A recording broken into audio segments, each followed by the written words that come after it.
Simon आयोग 7 British सांसदों का समूह था, जिसका गठन 8 नवंबर 1927 में भारत में संविधान सुधारों के अध्ययन के लिए किया गया था और इसका मुख्य कार्य ये था कि मॉन्टेग्यू चेम्सफोर्ड सुधार की जांच करना था।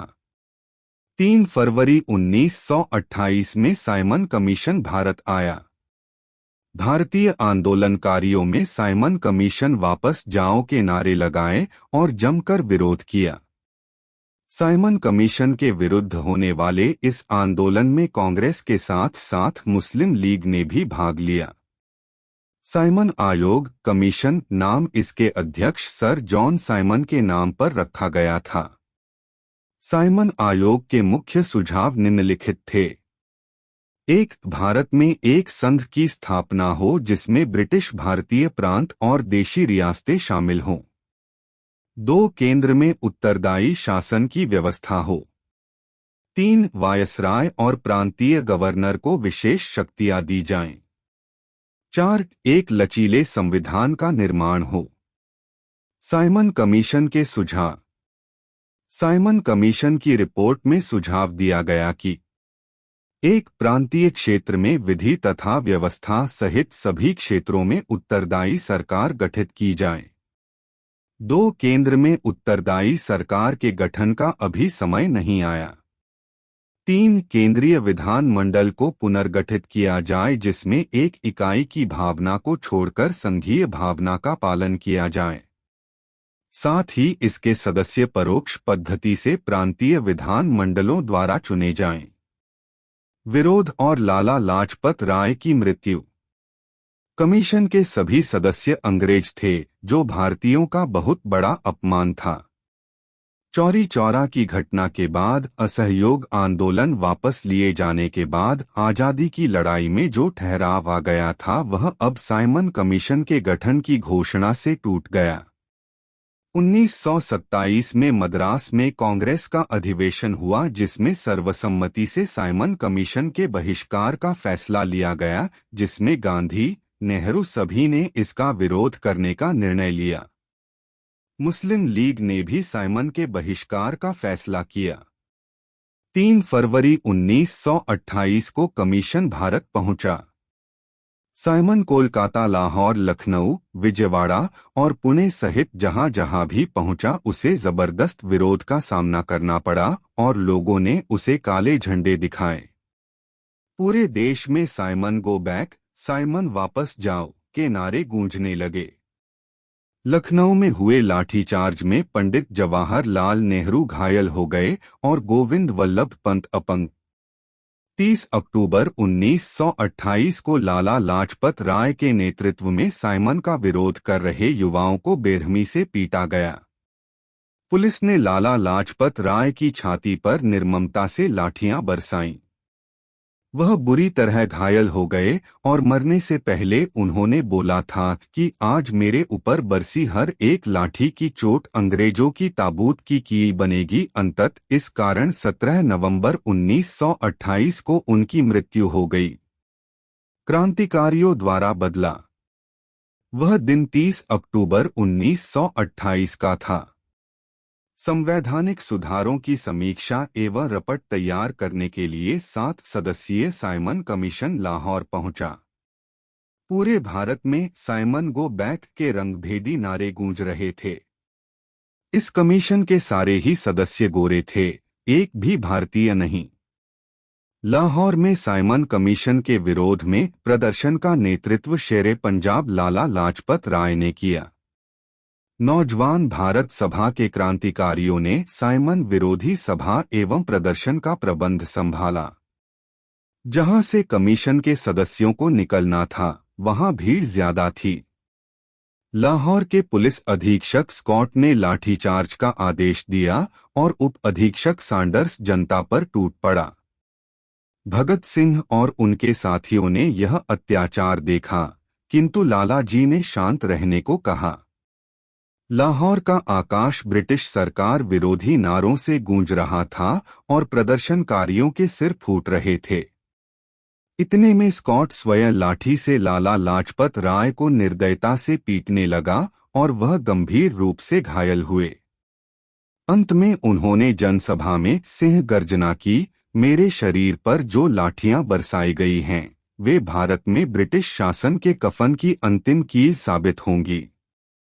18 दिन बाद 17 नवंबर 1928 को यही लाठियां लाला लाजपत राय की शहादत का कारण बनी। भगत सिंह और उनके मित्र क्रांतिकारियों की दृष्टि में यह राष्ट्र का अपमान था, जिसका प्रतिशोध केवल खून के बदले खून के सिद्धांत से लिया जा सकता था। 10 दिसंबर 1928 की रात को निर्णायक फैसले हुए। भगत सिंह, चंद्रशेखर आजाद, राजगुरु, सुखदेव, जयगोपाल, दुर्गा भाभी आदि एकत्रित हुए। भगत सिंह ने कहा कि उसे मेरे हाथों से मरना चाहिए। आजाद, राजगुरु, सुखदेव और जयगोपाल सहित भगत सिंह को यह काम सौंपा गया। 17 दिसंबर 1928 को उपाधीक्षक सैंडर्स दफ्तर से बाहर निकला। उसे ही स्कॉट समझकर राजगुरु ने उस पर गोली चलाई। भगत सिंह ने भी उसके सिर पर गोलियां मारी। अंग्रेज सत्ता कांप उठी।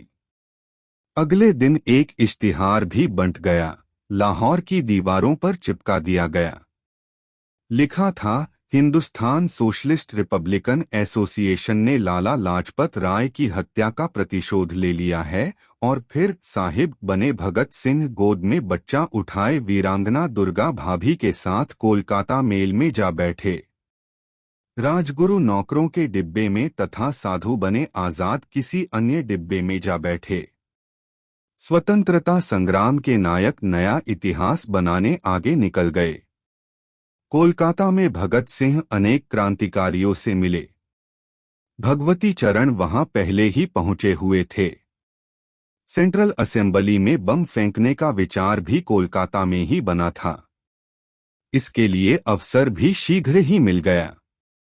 केंद्रीय असेंबली में 2 बिल पेश होने वाले थे, जन सुरक्षा बिल और औद्योगिक विवाद बिल, जिनका उद्देश्य देश में उठते युवक आंदोलन को कुचलना और मजदूरों को हड़ताल के अधिकार से वंचित रखना था।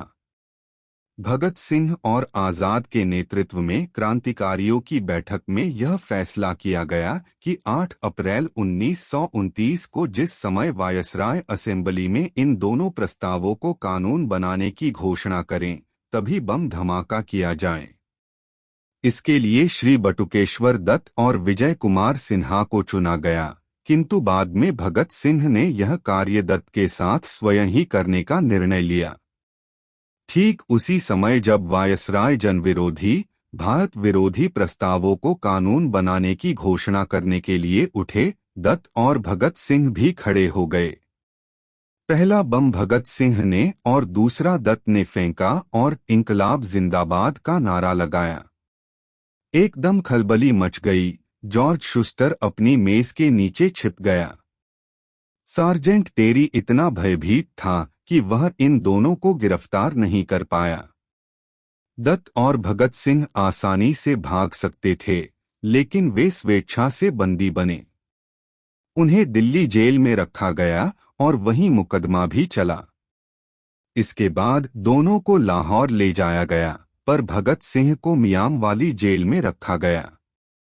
लाहौर में सैंडर्स की हत्या, असेंबली में बम धमाका आदि मामले चले और 7 अक्टूबर 1930 को ट्रिब्यूनल का फैसला जेल में पहुंचा, जो इस प्रकार था: भगत सिंह, सुखदेव और राजगुरु को फांसी, कमलनाथ तिवारी, विजय कुमार सिन्हा, जयदेव कपूर, शिव वर्मा, गया प्रसाद, किशोर लाल और महावीर सिंह को आजीवन, कुंदन लाल को 7 तथा प्रेमदत्त को 3 साल का कठोर कारावास। दत्त को असेंबली बम कांड के लिए उम्र कैद का दंड सुनाया गया था। आयोग के सदस्य: sir John Simon, Spain valley के लिए सांसद, लिबरल अध्यक्ष। क्लीमेंट एटली, लाइमहाउस के लिए सांसद, श्रम। हैरी लेवी लॉसन, एक विस्काउंट बर्न है। एडवर्ड कैडोगन, सांसद, फिंचली, कंजर्वेटिव। वर्नोन हार्टशोन के लिए सांसद, ऑगमोर, श्रम। जॉर्ज लेनफॉक्स, सांसद, बारकस्टन एश, कंजर्वेटिव। डोनाल्ड हॉवर्ड, तीसरा बैरन, स्ट्रैथाकोना और माउंट रॉयल।